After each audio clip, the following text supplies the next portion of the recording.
বাঙালিদের সবথেকে বড় উৎসব হলো দুর্গাপুজো, যা শারদীয়া দুর্গাপুজো নামে খ্যাত।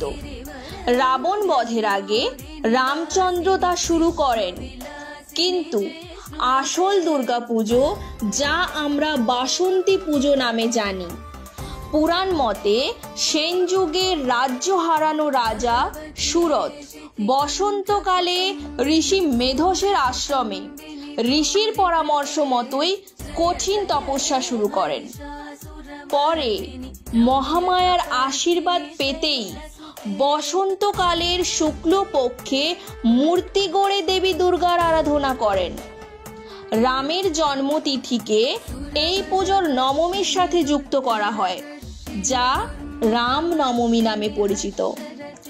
উত্তর ভারতে এটি নবরাত্রি হিসেবে পালন করা হয়। 9 রাত ধরে দেবী দুর্গার 9 রূপের আরাধনা করা। বাসন্তী পুজোই হলো আসল দুর্গা পুজো।